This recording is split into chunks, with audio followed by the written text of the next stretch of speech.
Hey guys, last lesson we learned about the quadratic formula and how to find our zeros and solutions from it.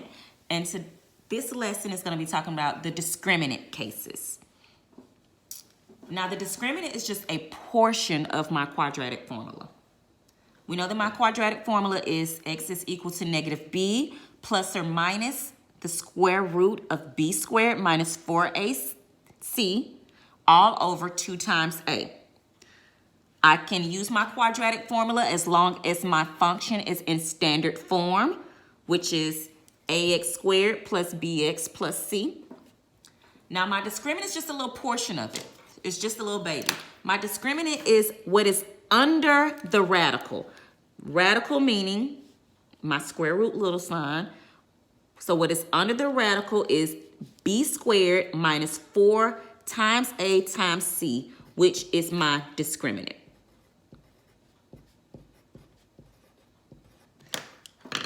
No radical sign, is just what is under the radical. My discriminant is very useful because it tells me how many solutions and what kind of solutions I will have for my function. It does not give me the solutions, it just tells me how many I'm gonna have. So if my discriminant, which is b squared minus 4 times a times c, is greater than 0. If a number is greater than 0, then that means that it's positive. So if my discriminant is positive, it tells me that I will have 2 real solutions. So we're going to take a function. I have 12x squared plus 5x is equal to 4. In order to find my discriminant, I have to know my a, b, and c value. Well, in order to have my a, b, and c value, it must be in standard form. So first I need to subtract 4 from each side of my equal sign.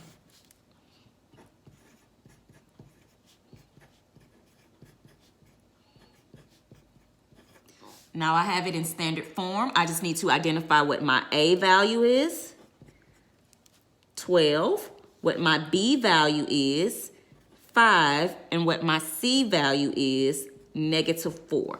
Now I take these values and I plug it into my discriminant. So b squared minus 4 times my a value times my c value. I need to see if this is going to be greater than 0. Well, let's just simplify. 5 squared is 25. And my minus 4 times 12 times a negative 4 is a positive 192. 25 plus 192 is equal to 217. This value from my discriminant is positive. So if it's positive, that means I have 2 real solutions. And if I were to look at that on a graph, it'll look something like this.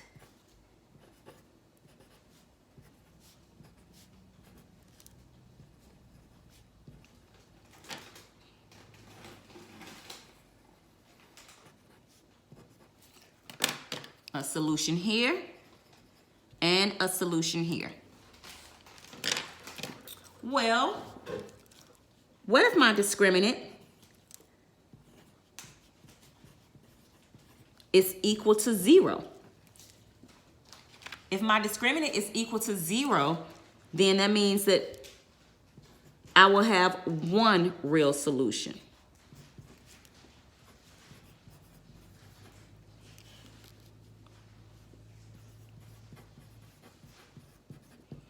So let's put a different function up here.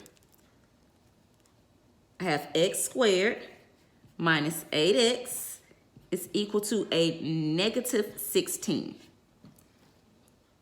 In order to find my a, b, and c values, I have to put it in standard form. So let's add 16 to both sides.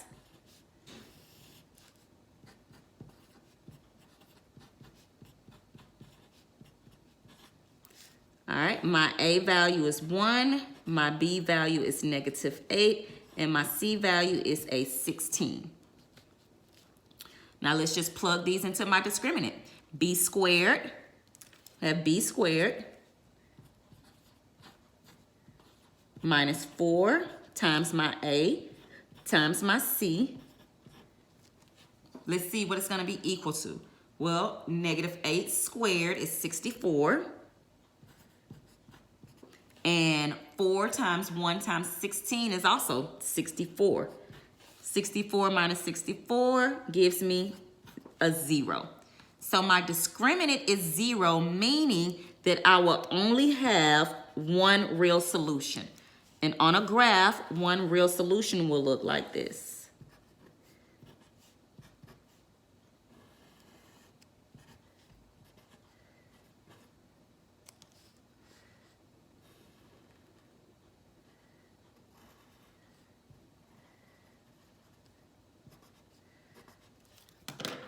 Because it's hitting my graph, my x-axis only once.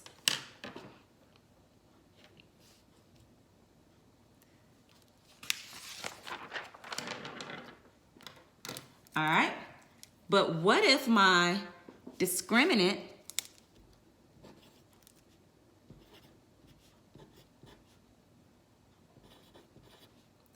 is less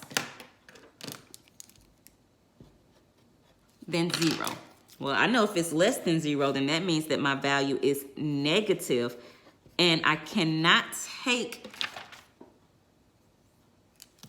a negative, so therefore I will have no real solutions. All right, let's get an example. We have 2x squared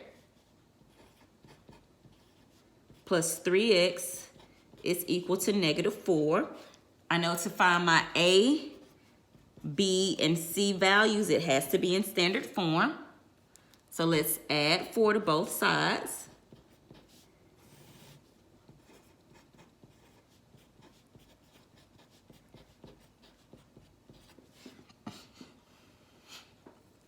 Now, my A value is 2, my B value is 3, and my C value is 4.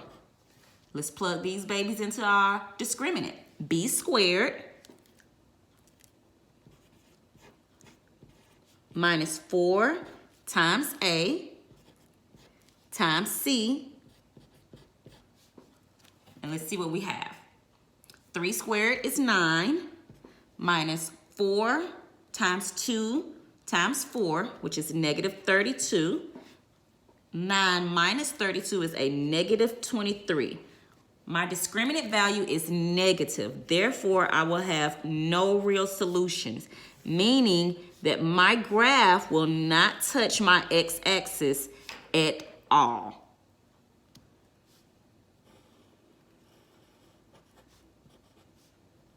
And if it doesn't touch my x-axis, then I can't have any roots, I can't have any zeros, and I cannot have any solutions.